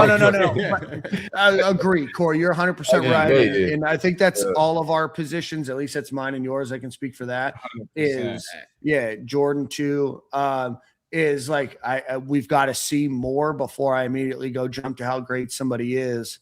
But I do think that Phil Trotwine is a good talent evaluator. And of the people that I feel like I could put more trust in now, he's one of the guys that I can put more trust in now. But I do 100% agree with you. Yeah. No, I trust Phil more than I trust this kid. So if you're talking about Phil or the kid, I agree with that. I trust Phil, the coach. Like I have all the trust in the world of Phil, right? But this kid, I don't know if Phil's going to coach him up. I don't know what to expect. It's grades like that. He probably sees something in him that he can coach up, and these coaches talk too. Like they're usually honest about like kids' potential. So kid into the portal, I'm pretty sure he calls Stanford and say, hey man, is this kid worth my time? Is he Florida material, etc.? They have those type of conversations. So he probably sees something there. I trust Phil like going forward as the Gators offensive line coach. But this kid, I don't trust him to develop this particular kid. We'll see what Phil does. With all like it's good smoke right now with Phil with the high school, offensive lineman and the recruiting. Yeah, so I trust him in that facet, bro. I don't know about this kid. We'll see. I think I trust him only off this fact that like he don't even want to make his name no type of dirty. I think if he sees something in a player, he know what he's seeing, and I think he feels like he has the capabilities to kind of make these guys a dude. And I mean, if you really go look back at his resume, I don't know how many misses he had, but it was a miss. They wasn't too far off of a miss. You maybe scratched the red dot in the middle, but you missed, So I think I'm pretty confident in what he's doing for us and what he's done in the past as well. Shout out to Phil. I like it. All right, we got just a couple more names here to go.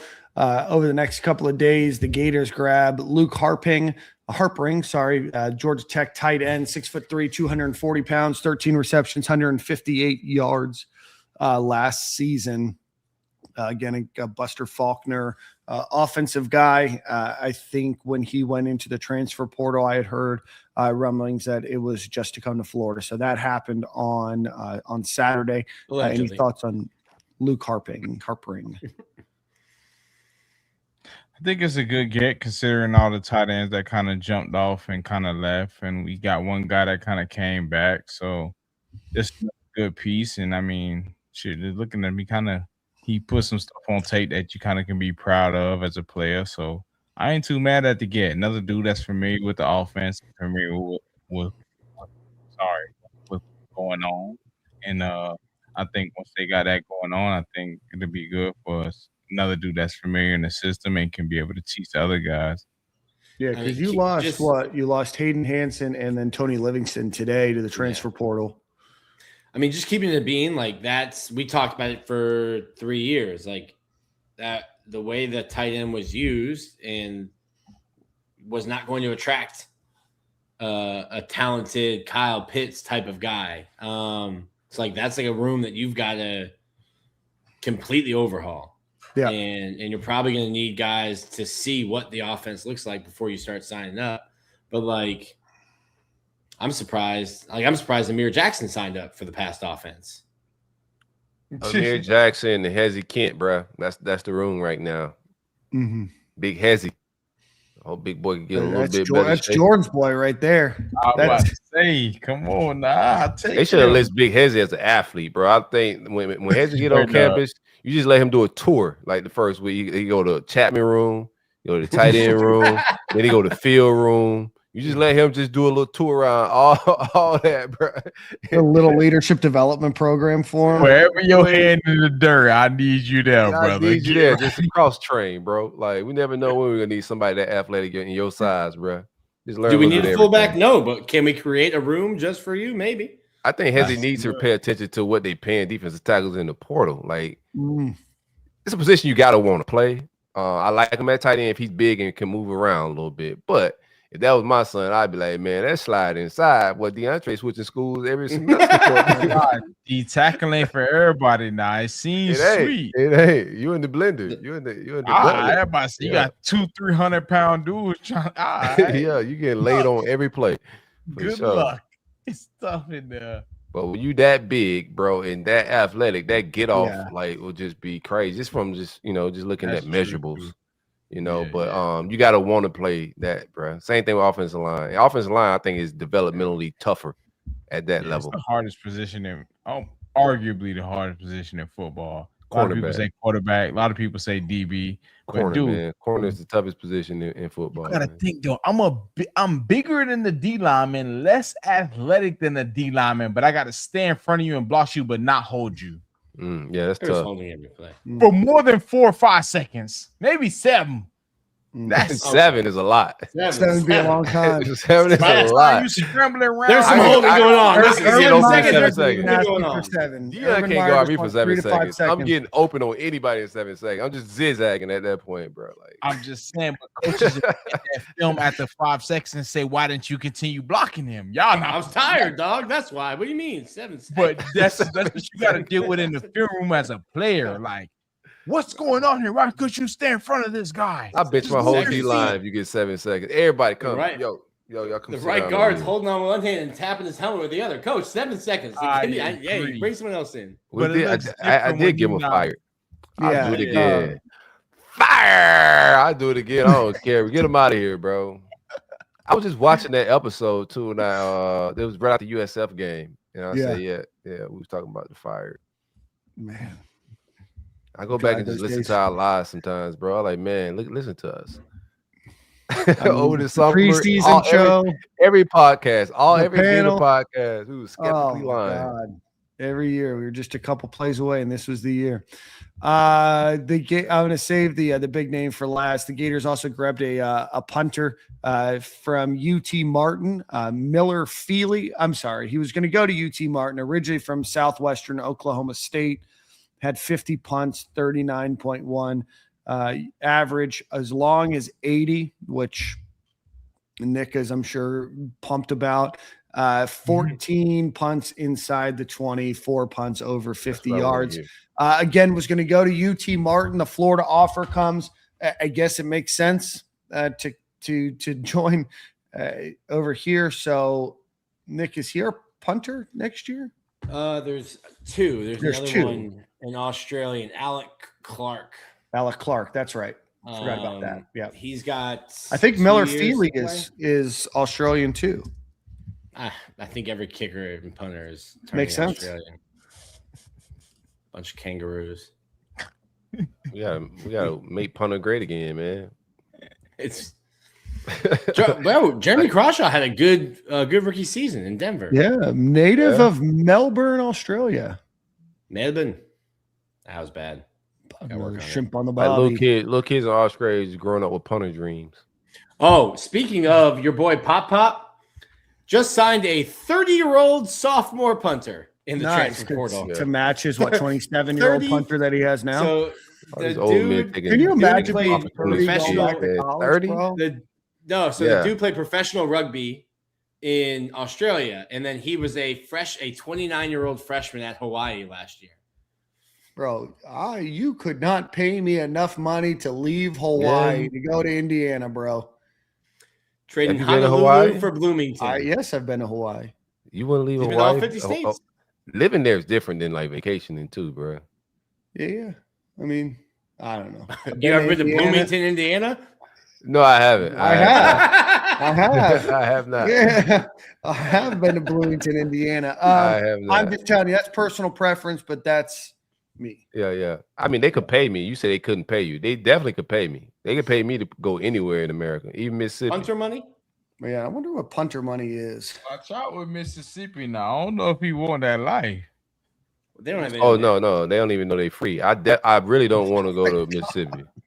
I was about to say Mississippi. I definitely. Mississippi's a different planet.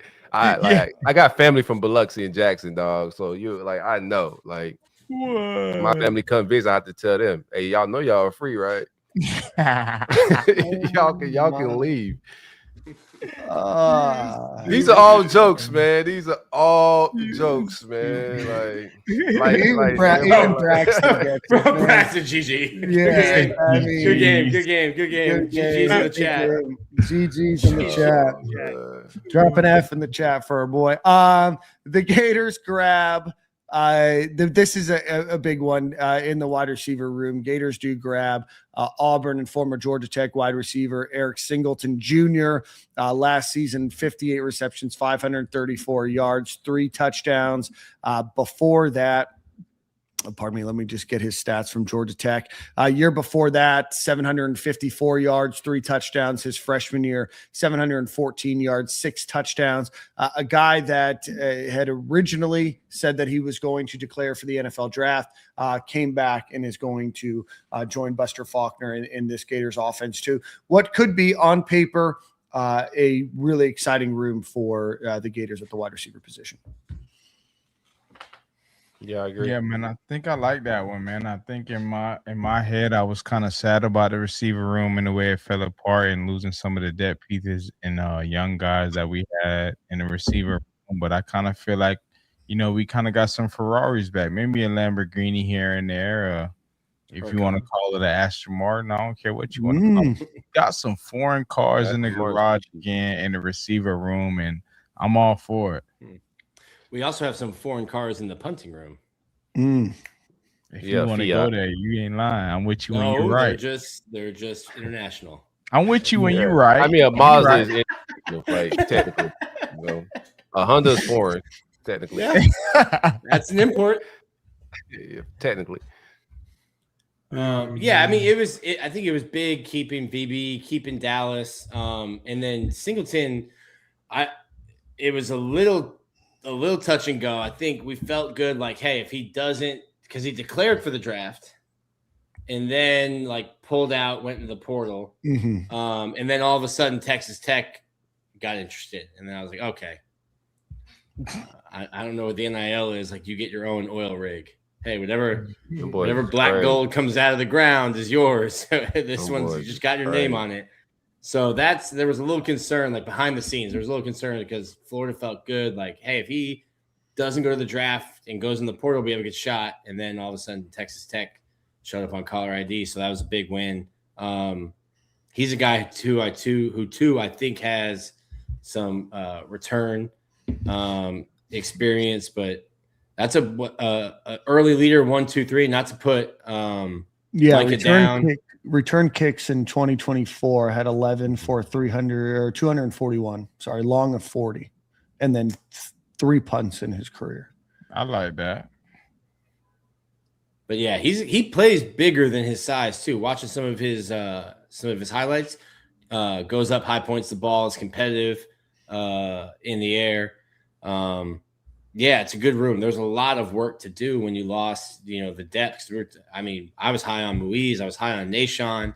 Have always been high on Tanks. Like, that was 3 guys who I thought were good players that left the room, and you needed to do something to not take a step back in that room. They all went to good stops, like for the most part. Yeah, I think Washington State could be a good stop for even Tank. Like, you just need to get somewhere in the offense that's just they may not win the most games, but being able to go throw the ball. Yeah, they throw the ball a lot. But I think all those guys, Trey go to LSU, Nashon ends up at Mizzou, Mizell ends up at UCLA. Like, it's not like when Dan Mullen left and guys was going to, Albany State, Jackson State, like Tennessee State, post Deion Jackson State. Just off my boy Dan, bro. Leave my boy Dan alone. No. One thing on Dan. They all went to what was the one school a bunch of them went to? UNLV? No, it wasn't UNLV. It was Nebraska. It was Corey Collier and it was a boatload. The long snapper, whatever his name was, he went there. Chief Borders. Chief Borders went there. Chief Borders went to a lot of schools. Yeah, here's one for Dan. Speaking of a lot of schools, Dan Mullen just got a commitment from Avery Helm. Oh wow, he's still in college. Dude, Avery Helm was in Dan Mullen's 2019 recruiting class at Florida, brother, and is now in Dan Mullen's 2026 portal class at UNLV. It feels like the government got to step in and stop this, man. Like, some of these kids got to go get jobs. we need bro. Workers. Hey, bro, they're still going to tax your NIL. The government's going to. Uncle Sam's getting his no matter where you are. I told lies about Avery Helm too. Avery Helm. Here we over here being. Go ahead. My bad. Avery Helm will be a UNLV running rebel for his 7th year of college athletics. Here we over here being like gullible, thinking like football still ran through high school recruiting and building and developing. No, like the real pop crack the code for everybody. Like, no, just get real old players, bro. I'm a real old coach. I want real old players. I need guys to relate to. Yes. You don't have to worry about the players going out late anymore. They're like, Coach, I can't drink that way anymore. My body doesn't recover. I get it. Why did he miss practice? Oh, his kid was sick. Couldn't go to daycare. Oh my God. But I guess this is my next question. His driver's license expired. Needed to go get his photo taken. Why'd you miss film? It was bingo night down at the center. What do you mean? You can't have film during bingo night? Hey, you want a Gatorade? No, I'll take a Metamucil though. Metamucil. Pass me those Fig Newtons and that ginger ale. All right, man. What you about to say, Jordan? What question I was about to say, I guess my question is, after maybe this year or the next, will that old wave be gone because COVID guys have been out of it, or is the new wave a COVID guy? Yeah, I'm about to say, or is the new wave the courts say? Yeah, or is it the new wave that these players get extra eligibility because they take it to court and say, I hurt my whatever this year, and let me get another year after I just had a redshirt freshman year, or whatever the case may be. I don't know where it's going from here. Pavi is not trying to get another year, but that case could end up leading the way where if you go to JUCO, it doesn't count for your NCAA clock at all. Right. So then that could open the wave. Got another year, pretty. My bad. No. Jacoby got a medical for last year. Okay. He did. That's what I said, but they get the medical. But like Jacoby could have 2 more years. Hey, maybe that's what brings they don't JUCO count back. as JUCO. Maybe that's what brings JUCO back. Maybe these kids, if that doesn't start the Don't clock, go burn no eligibility. instead of going to Utah State or, I don't know. I don't want to throw any school, New Mexico State, right? Like maybe I go to JUCO for a year or two. Go to jail for 2 years, get swole. Get swole. Now I've got 4 years of eligibility. Drinking some Pruno out in East Mississippi. Yeah. I go beat on some kids, man, when I'm 30. Yeah. Independent community college gets their own NIL fund and just get grown as hell for 2 years. Lining up against a kid who doesn't even have to shave. Right. Got gray hair in that has a son. Take notes. We giving y'all gems on how to make your son the highest paid athlete in the world potentially. I tried with Corey, but like Harlan was not feeling baseball. But then also Corey was worried about DCF. I was like, listen, just take a belt, strap that right arm down, encourage the left-handed throwing, put him on the mound. Learn about mothers, man. Yeah, that's true. They ain't having that at all. Oh my God! Too many squat, reps in there, and then it's it's looking too like I'm pushing them too much in that weight room. It's like, hey, chill. What are you doing? You just even need to do this. That's a lot of weight on his neck. Yes, I asked you when he squatted. I can't put it anywhere else, Paul. Oh my God! Last transfer. This show's causes on the show. Yeah, this show's gone off the rails 2 weeks in a row. The last get the Gators grab, and then we'll do kind of a comprehensive. There was a super chat here. So far, what's been going on? How do you guys grade Summerall compared to the other SEC new coaches? Let's talk about that next week. The transfer portal is still taking applicants for another 4 days, 3 days, 4 days. And then after that, we're still going to see. So give us maybe a week or two, and then we'll dissect that question. Definitely appreciate that, Sam Adams. The last question, or the last person the Gators grab was today, and that's Thaddeus Bullard, who you guys might know as former WWE wrestler and major philanthropist in the Tampa area. Titus O'Neil is what he goes by in his stage name. But his son, TJ Bullard, was at UCF last season, 6'1", 220 pounds, played in 10 games, had 2 tackles, a half a tackle for loss. He's going to join the program next season as well. Brother's still here too? So his younger brother is at Florida, I think. He's the older brother. I think TJ is the older. Yeah, I knew it was 2 brothers, but I wasn't sure on the age and who was here first and all that. I knew it was 2 that was here now, but because there's Titus Bullard, who's a redshirt freshman, and then you might be right. He might be a year older. One second. I think so. TJ Bullard. I don't know about TJ, but Titus. Oh, you're right, Nick. He is a little bit older. These stats are wrong. Yeah, he's a junior. He'll be going into his senior year. Played very sparingly this past season. Younger brother, whenever I see him at practice, I'm like spitting image of dad. I love it. The younger one's always the guy. Sad to say. They get to just learn from Big Bro and Pops, and they kind of get to be a little bit better than the older guy. But I love the get overall. I mean, I hope Florida keeps the same energy by the time in 18 years and my son is leaving school. Yeah. Go ahead and let little Junior go ahead and dress up in that colors. I would love it. So I love the get overall, man. I love that he gets to share that with his kids. It's a big get for the Gators and a big get for my guy. And something too, the SEC lifted their 85 ban or the 85 limit. I don't know how many schools in the SEC will go to 105. I actually had somebody ask me today if they thought that Florida was. I was like, I don't know. I think they're like around like 80 right now. 80 like that doesn't include walk-ons, right? Or does it? Well, the 105 is like there are no more walk-ons. Like you can go up to 105. Oh, you can just have 105 total. But that comes out of like your rev share. Gotcha. Okay. So that'll be interesting. I wonder, like, because I don't know why the SEC did it.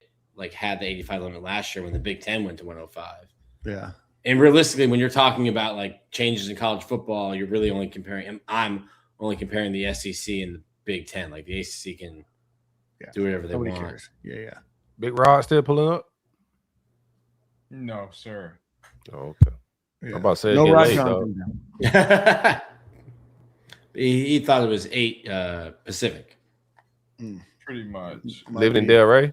That's crazy. Yes, 8 Pacific. You know that 561 time? Okay. Delray Mar Beach, California. That devil lettuce to do a lot to your brain. Yeah. No comment. All right, let's get the heck out of here, guys. One final time for our friends over at Alumni Hall. Go visit alumnihall.com. Go visit them in Gainesville on Archer Road. The largest selection of Florida Gator stuff in all of Gainesville and online. So go visit alumnihall.com. Tell them your friends over at Stadium and Gale sent you. All right, boys. I think that's the end of the show. Corey will probably not be joining us next week, and because of the holiday and the national championship, we might have a slightly modified schedule of start times. We'll let you guys know on the X account that we have. Thanks everybody for watching. At one point, we had over 3,000 of you guys watching in real time, so we appreciate that each and every time. Hit the retweet button if you can. Hit the like button. Hit the subscribe button. Leave a comment on the Stadium and Gale page. Make sure you're following us on Twitter and Instagram and TikTok at Stadium and Gale. And we will see you guys same corner, same time next week.